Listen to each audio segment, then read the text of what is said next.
I'm Chris, and today we're going to build a Carpenter bee trap. Let's do this real quick. First, you want to go ahead and get your pallet wood together. Whatever you're going to use is going to be okay. I'm using these thicker pieces of pallet wood just to make it a little bit easier on myself. What I went and did was measure the width of the pallet, which is about 5 1/4. Over here I just drew a nice little straight edge. I'm going to obviously square everything up. And then I'm going to measure over 5 1/4 here. Give myself a nice little straight edge. Go ahead and run these on the table saw. Now I went ahead and installed my stop block in place. This will allow me to make my cuts faster and have everything consistent.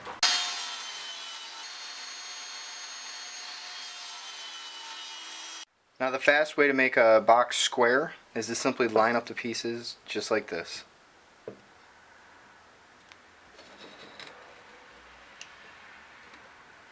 And for this project, that's going to work perfect. Now for the bottom of the box, we're going to go ahead and take this inside measurement, which is 4 1/2 inches, and we're going to go ahead and cut our piece accordingly. Measure over 4 1/2, measure down 4 1/2, line everything up.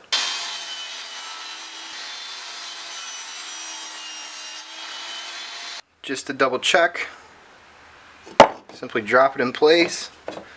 Close your sides around it. Doesn't have to be perfect, just has to fit in there. Before you put everything together, there's one more thing you have to do. So mark your center out, and then go ahead and measure down about 2 inches. I usually make an arrow on the top of my board, just so I know where the top is, because we want to drill an upward hole, an upward sloping hole. This next part can get a little tricky. I had some leftover 45 pieces, so I just kind of clamped them together. And I'm going to use that as a guide to drill my upward facing hole. Go ahead and line up your center. Doesn't have to be too exact, as long as it's upward facing. And remember, we made that arrow to indicate up, so we're going to drill down so that when we have this right side up, it gives us an upward facing hole. And that should give you a nice upward facing hole. I'm drilling with a 1/2 inch Forstner bit. You don't have to use a Forstner bit. Would not use a wood paddle bit. Those things tend to be a little chaotic. I would just use a regular 1/2 inch bit. Now you want to go ahead and find your center. You can do that real easy by going from corner to corner and making a mark. And that'll give you your center. You don't have to be too exact with it, as long as you find it. And we're going to go ahead and drill a hole. These Forstner bits are kind of neat because they have a really good point. And when you're going to find out exactly where it's going to drill, it's very easy to line up. We're going to go ahead and drill this right in the center with a 1 inch Forstner bit. I'm going to go ahead and dry fit everything together. I'm going to make sure my arrows are pointing up and that the arrows are on the outside. This will ensure that my holes are going upwards.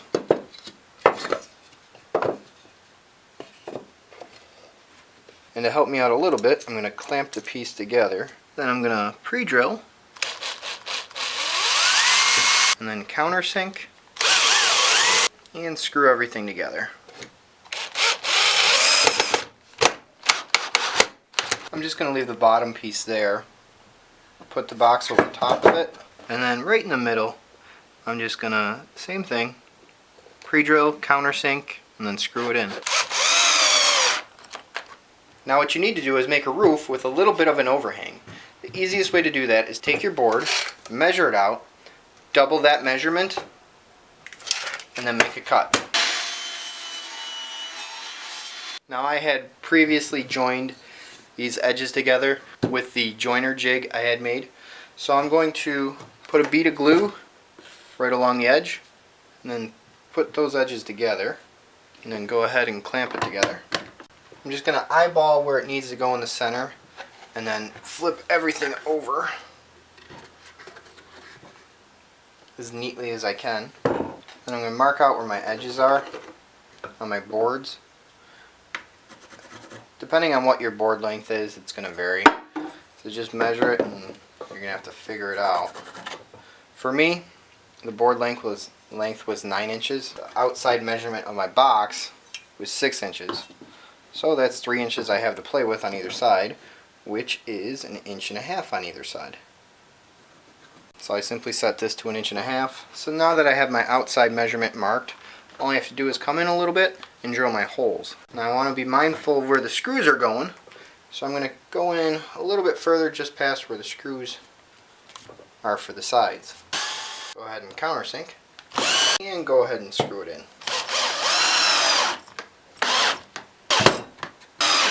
Now if you want to, you could put 2 more screws here. Now if you really want, you could take everything back out, put wood glue on everything, or silicone to give it a nice light tight seal. I'm actually going to do that because it's very important. I'm going to add wood glue to everything and screw it back in place. And I'm going to repeat for all the sides. I'm going to add some silicone to all the big gaps. I just want to make it as light tight as I can. I want the bees to go into the hole. I don't want them thinking there's another way out. I'll go ahead and plug up any holes that are in there. And then once you've sealed up all the holes and have everything back together, we can go ahead and work on the collection part. Now what you need to do is take your bottle and go ahead and cut the bottom part off, make some slits up the side, and then we'll go ahead and staple this right to the bottom here. Be careful when you're working with this, the plastic does get sharp. Go ahead and trim up the edges.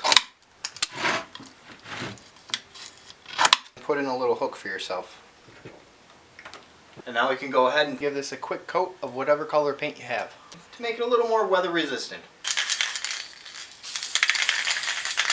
Sometimes plans and ideas change. And then I had the idea, what about a peanut butter jar? If I put the lid of the peanut butter jar down here, had a hole in it with the tip of the water bottle coming out, then you could simply screw the peanut butter jar right onto there. An easy collection, and it looks a lot better. So all I had to do was find a water bottle that fits inside my peanut butter jar. I'm going to go ahead and cut this down and get to work. Now one of the other things I'm going to do is just cut this rim off. I don't want the bees to be able to grab onto this and try to crawl up through. So we pretty much have to cut out the whole inside here. Okay, after I did this horrible hack job of cutting out the middle, you just simply place it over. You can glue it in there if you want. This actually fits pretty well right now. I don't have any reason to epoxy anything else at the moment, so I'll wait on gluing that together. But now you get the idea, where I can just simply screw that in place. The bees collect into here, unscrew it real easy, dump them out, and I'm all set. A few key things to remember with the Carpenter bee trap. The hole has to be about a 1/2 inch diameter, and you want it sloping upwards. You also want a ledge or a roof around the whole trap. And at the bottom, you want to funnel the bees down into some sort of collection device. You want this trap to be pretty much light tight. The reason is you want the bees to go in here, get kind of confused inside, and see a big bright light at the bottom. They go in there and they get trapped down below. Hopefully this trap works for you. It's worked for me in the past. Another key point, if you have carpenter bees by your house or by your shed or by your barn or any structure you don't want them in, you want to put this trap more towards the inside corner of that structure. The bees tend to like the inside corners a lot more. Use caution when putting these traps in place. I just put it in the corner of my barn, right where my woodshed is, and as I was kneeling down just like this to put the trap on the shepherd's hook, there was a bee on my calf and I must have squished him, and either he bit me or he stung me. I have to look it up to find out if they bite or sting. But man, did it hurt. Thank you for watching this video. If you liked it, give me a thumbs up and subscribe. Definitely tell your friends and share this video with them. Check out some of my other videos.